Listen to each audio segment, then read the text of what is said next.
أمهاتكم لا تعلمون شيئا وجعل لكم السمع والأبصار والأفئدة لعلكم تشكرون. Dan Allah mengeluarkan kamu dari perut ibumu sedang kamu tidak mengetahui sesuatu.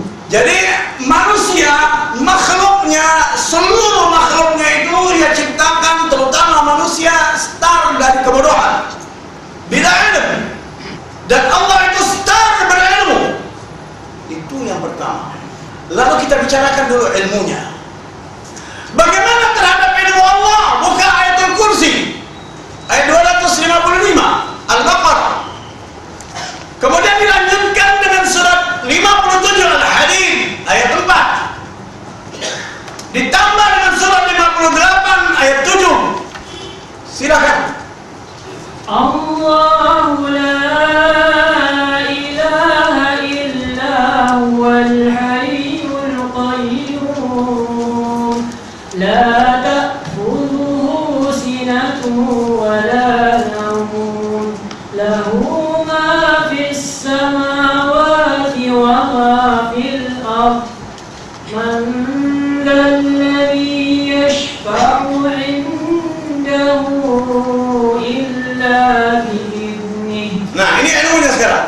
Ya'lamu ma baina aydihim wa ma khalfahum wa la yuhituna bi syai'in min 'ilmihi illa bima syaa. Nah, Allah tidak ada ilah melainkan Dia yang hidup kekal lagi berdiri sendiri. yang hidup tidak ada kekal dalam kurung.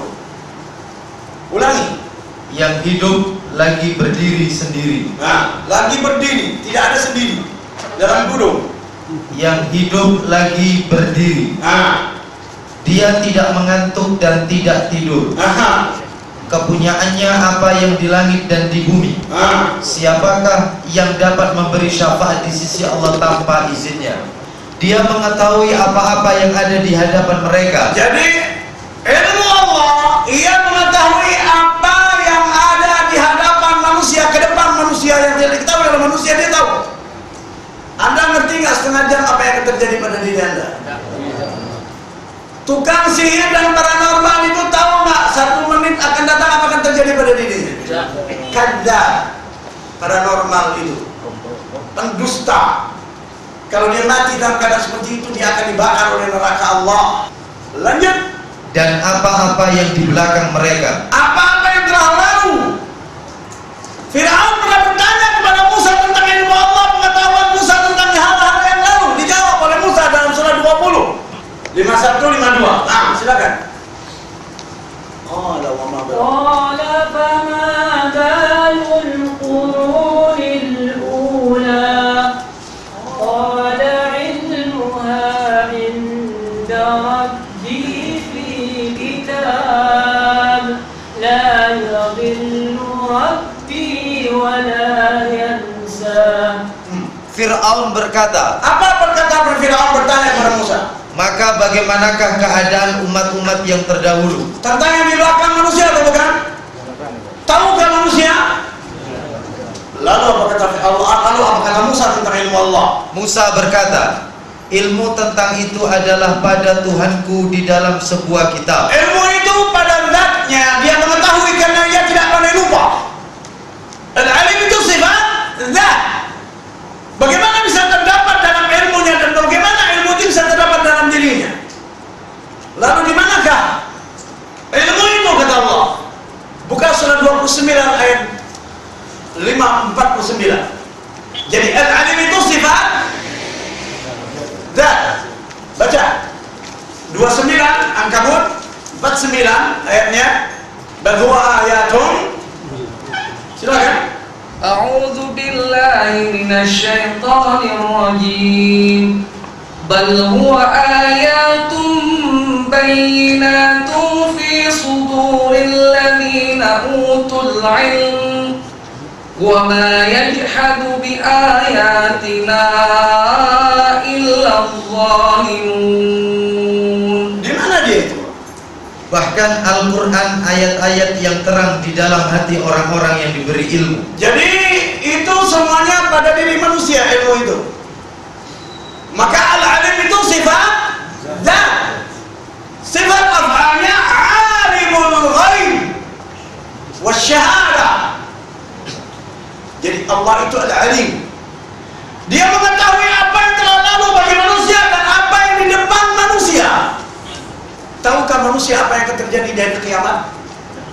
Siapa memberitahu bahwasanya akan terjadi kiamat? Allah. Dia tahu tentang apa yang akan terjadi di kelak nanti, yang tidak diketahui oleh manusia. Berarti semuanya sudah terkena pengetahuannya. Tak ada satu pun yang lepas darinya. Tak ada suatu pun yang lepas daripada pengetahuan Allah. Termasuk semua teknologi yang canggih itu pun ia tahu akan terjadi keadaan seperti ini. Bagaimana tidak? Mungkinkah manusia bisa menciptakan sesuatu ketika dia tidak punya otak? Mungkinkah orang yang punya otak bisa menciptakan sesuatu tanpa ada pemberian ilham? Mungkin. Mungkinkah lebah itu bisa membuat sarang tanpa Allah berikan ilham kepadanya? Mungkin. Lalu kata orang-orang kafir itu insting, sebagaimana kekufurannya, dan dia menolak salah satu sifat dan salah satu istilah Allah yang memiliki definisi dan kriteria. Bukankah Allah menyatakan bahwasannya ia mewahyukan kepada lebah agar membuat sarang? Siapa yang mengajarkannya? Siapa yang memberikan pemahaman pada lebah? Siapa yang memberikan ilham? Seperti terdapat dalam surat 16 ayat 67 dan 68 An-Nahl. Tafadhal, silakan. وأوحى ربك إلى النخل أن اتخذي من الجبال بيوتا ومن الشجر ومما يعرشون ثم كلي من كل الثمرات فاسلكي سبل ربك ذللا يخرج من بطونها شراب مختلف ألوانه فيه شفاء للناس إن في ذلك لآية لقوم يتفكرون. Dan Tuhanmu mengilhamkan kepada lebah. Jadi Allah mengilhamkan kepada lebah, maka Allah pun mengilhamkan kepada manusia. Fa'alhamaha fujuraha wa taqwaha. Bukankah ada dari ayat itu? Fa'alhamaha fujuraha wa taqwaha. Surat apa itu? Az-Zain. Siapa yang mengilhamkan fujuraha wa taqwaha? Di sini Allah menunjukkan bagaimana ia mengilhamkan sesuatu kepada lebah yang tadinya lebah itu tidak tahu. Apa kata Allah kepada lebah? Buatlah rumah-rumah sarang di gunung-gunung. Jadi terjadi itu atas dasar perintah Allah. Suruh profesor membuat sarang seperti sarang lebah kalau dia bisa. Seperti apa yang terkandung di dalamnya. Bagaimana lebah itu bekerja? Subhanallah. Jadi madu-madu yang Anda nikmati itu karena ilham Allah kepada lebah. Tanpa ilham, walaupun ada lebah, tidak mungkin dia membuat sarang itu. Apa isi ilhamnya kemudian? Dan Tuhanmu mewahyukan kepada lebah, buatlah sarang-sarang di bukit-bukit. Satu, jadi ada perintah untuk membuat sarang di bukit-bukit, di gua-gua. Perintah. Allah ilhamkan dia untuk menciptakan itu. Lah si profesor kafir ini calon neraka menciptakan ini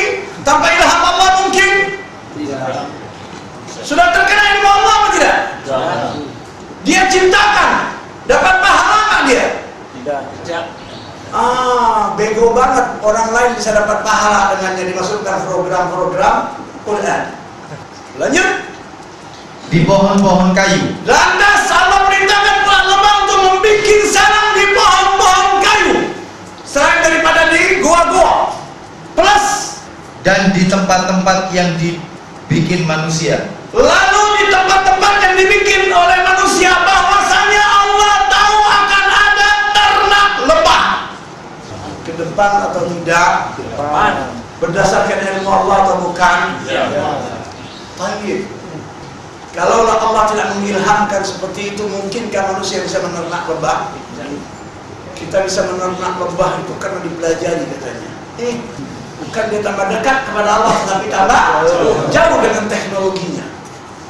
Ini seperti apa yang terdapat dalam surat 40 ayat 80 kalau tidak salah. Atau 82? Baca 40, 80 atau 82? Silakan. Falamma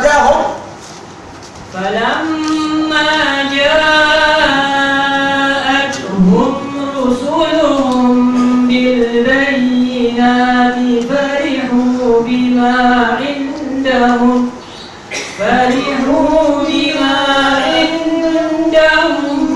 minal ilmi wa haqa bihim ma kanu bihi yastahzi'un. Silakan.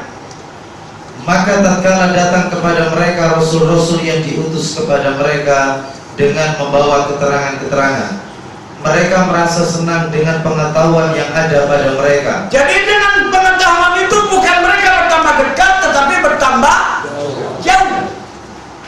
Ini yang terjadi pada saat sekarang ini. Allah tahu atau tidak? Tahu. Allah kasih tahu. Ke depan atau bukan? Ke depan. Ilmu Allah tidak terbatas. Kembali kepada Al-Baqarah 255. Belum selesai. Allah mengetahui apa-apa yang di hadapan mereka. Jelas yang tadi ya. Dan di belakang mereka. Jelas yang tadi ya Musa itu. Dan mereka tidak mengetahui apa-apa dari ilmu Allah. Tidak ada yang tahu tentang ilmu Allah. Apa yang diinginkan dan yang dikehendaki oleh Allah, tidak ada tahu. Jelas itu ya. Al-Alim. Jadi Allah itu star berilmu. Tidak ada sesuatu melainkan telah terkena ilmunya. Lalu bagaimana terjadinya itu ilmunya? Kok bisa dia tahu sebelum terjadi? Saya ulangi kembali. Al-Alim, dia star dari Al-Alim. Lalu ketika ia berkehendak, berkeinginan menciptakan segala sesuatu, ya, setelah ilmu, sebelum takdir, namanya irada. Setelah ilmu, sebelum takdir, namanya irada. Ya. Salah satu sifatnya ialah al-murid.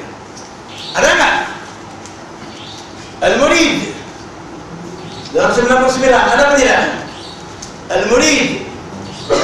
Dalilnya yang paling mudah ialah Yasin, innama amruhu idza arada syai'an an yaqula lahu. Jadi Allah itu al-murid. Irada. Kapan irada proporsinya? Irada itu kapan? Setelah ilmu, sebelum qadar. Itu namanya juga kehendak. Buka Yasin itu. Innama amruhu. Ada enggak al-murid? Ya Bashmir. Silakan baca Yasin. A'udzu billahi minasy syaithanir Siap Ustaz rajim. terjemahnya. Innama amruhu idza arada syai'an ay yaqula lahu kun fayakun. Baca Ustaz. Sesungguhnya perintahnya apabila dia menghendaki sesuatu. Irada kehendak ya. Irada kehendak. Nanti masyiah kehendak lagi dalam terjemah. Takbir kehendak lagi. Lalu orang bingung. Karena memang penterjemah Indonesia itu asalnya akidahnya Asy'ariyah, Mu'tazilah, dan gaduh-gaduh Sufiyah dan Qadariyah dan sebagainya. Ini kehendak Allah ketika dia setelah berilmu sebelum mentakdirkan namanya iradah. Sebelum segala sesuatu itu ada, dia berkehendak ingin mengadakan sesuatu yang tidak ada. Itu namanya iradah. Lalu bagaimana iradah itu? Ketika dia beriradah, maka salah satu ada sifat Allah lagi namanya Al-Halim. Ada nggak dalam 99 nama? Kebanggaan itu nama. Ada nggak? Inilah Quran wala asma sifat wala sahlah ada. Al-Halim. Al-Halim itu Allah. Apa Halim? Lamma arada halama. Ketika Allah berkehendak, halama. Dia bayangkan, dia impikan, dia bayangkan. Lalu kalau Anda mimpi namanya apa? Bahasa Arab. Halam. Atau hilm. Lalu Rasulullah dan malaikat yang berada sekitar arsy itu berdoa pada surat 40 ayat 7, lakal hamdu ala hilmika ba'da ilmik. Canggih itu malaikat. Bagaimana dia menetapkan sifat-sifat Allah? Dia berkata, lakal hamdu ala hilmika ba'da ilmik. Puji-pujian bagimu atas hilm, impianmu, ba'da, setelah ilmu. Maka dia berkata, hilm itu ba'da ilm. Lamma arad, ketika dia beriradah, maka dia halama, dia bayangkan segala sesuatu pada dirinya. Terkena nggak segala sesuatu? Saya kasih contoh pendekatan Allah laisa kamitslihi syai'. Seorang engineer mau bikin satu proyek, langsung bikin atau lihat dulu lokasi? Setelah dia lihat lokasi, dia bayangkan nggak bangunan itu? Baru dia gambar. Ketika kehilangan gambar di puntu juga ini, dia suruh bayangkan kayak gitu nggak dapat. Tetapi Allah Subhanahu Wa Taala, lamma arada halama. Lalu ilmunya dia taruh lagi di dalam lauhul. Dia alim pada dirinya, kemudian ilmu itu dia catat juga, dimasukkan dalam lauhul mahfuz. Program dari awal start sampai berakhir dunia, sampai akhirat dan seterusnya.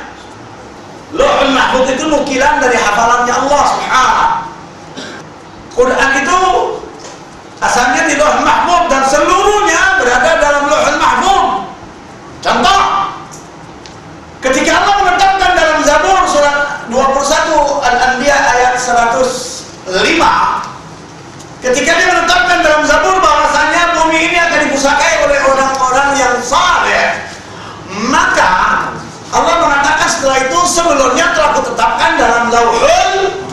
Sebelum dia berada ketetapan itu dalam lauhul mahfuz, dia berada dalam dirinya Allah, dalam zatnya Allah itu sendiri. Nah, 105 surat 21. Silakan. وَلَقَدْ كَتَبْنَا فِي الزَّبُورِ مِن بَعْدِ الذِّكْرِ أَنَّ الْأَرْضَ يَرِثُهَا عِبَادِيَ الصَّالِحُونَ. Dan sungguh telah kami tulis di dalam Zabur, sesudah kami tulis dalam Lauh Mahfuz. Jadi apa yang tertulis dalam Zabur, Taurat, Injil dan Quran nukilan bukan? Nukilan dari bukankah Lauhul Mahfuz itu asalnya dalam ilmu Allah? Lalu ditulis. Kapan dia menulis itu? Ketika dia mengatakan Nun. Baca 68 ayat 1. Silakan, siap tafsirnya Ustaz. Tafsirnya siap, yang hijau. Silakan. Bismillahirrahmanirrahim. Nun wal qalami wa ma yasturun. Stop. Terjemah. Nun, demi kalam dan apa yang mereka tulis. Baik, tafsirnya. Allah Ta'ala memuji dirinya yang mulia. Mengenai huruf-huruf hijaiyah ini telah dijelaskan sebelumnya di awal surat Al-Baqarah. Sedang firman Allah Ta'ala, Nun, adalah seperti firman-Nya, Qaf, Shad, dan lain-lain semisalnya dari huruf-huruf yang terpisah di awal beberapa surat Al-Quran. Dan pembahasan tersebut dirasa cukup sehingga tidak perlu untuk dibahas ulang di sini. Dan firman Allah Ta'ala, wal qalam, demi kalam, secara lahiriah tampak bahwa ia sejenis dengan pena yang dipergunakan untuk menulis, seperti pada firman Allah Ta'ala, bacalah, dan Rabbmulah yang paling pemurah, yang mengajar manusia dengan perantaraan kalam. Dia mengajarkan kepada manusia apa yang tidak diketahuinya. Al-Alaq 3-5. Yang demikian itu merupakan sumpah dari Allah Ta'ala, sekaligus peringatan bagi makhluknya atas apa yang telah Dia anugerahkan kepada mereka, berupa pengajaran tulis-menulis yang dengannya ilmu pengetahuan diperoleh. Oleh karena itu Dia berfirman, wa ma yasturun, dan apa yang mereka tulis. Ibnu Abbas, Mujahid, dan Qatadah mengatakan, yakni apa yang mereka tulis. Abu Duham menceritakan dari Ibnu Abbas, wa ma yasturun berarti dan apa yang mereka kerjakan. Di situ disebut kalam. Ketika Allah menciptakan kalam, lalu Allah perintahkan dia untuk menulis, dan menulislah dia di dalam menulis ayat di Lauhul Mahfuz, bergerak sendiri tanpa Allah menggerakkannya. Dia patuh sekali dengan Allah. Dan di dalam kitab Tauhid itu keterangannya ada yang ditulis oleh Syekh Muhammad At-Tamimi. Selesai dia menuliskan apa yang ada di situ, lalu ditaruhnya di sebelah kanan arasnya. Sedangkan Lauhul Mahfuz itu berada di sudut kanan arsy. Kalam itu berada di sebelah kanan arsy. Ada perbedaan enggak? Sudut kanan sama di sebelah kanan. Sudut pojok. Kanan ya kanan, bukan di pojok. Lalu kalam itu kadang-kadang bergerak. Kata Rasulullah SAW, panjangnya perjalanan 100 tahun. Itu disebut oleh Rasulullah SAW dalam hadis yang sahih dan disepakati oleh para a'immah seluruh salaf. Kemudian itu terjadi di saat dia menulis takdir. Jadi sebelum takdir, setelah ilmu, irada. Irada itu dia berkehendak. Ketika dia berkehendak menciptakan sesuatu, sebelum sesuatu itu ada, halama, dia bayangkan. Berdasarkan ilmu atau tidak? Berdasarkan ilmu, maka dia bayangkan. Lalu Allah tidak lupa, berarti semuanya teringat. Maka malaikat-malaikat yang ada itu bukan kebutuhan dia, tapi saksi untuk dipantoknya kepada anda semuanya. Dan itu salah satu bentuk daripada kesombongannya dan bentuk daripada keadilannya. Dia mengadili manusia berdasarkan data yang anda lakukan. Kemudian setelah itu baru dia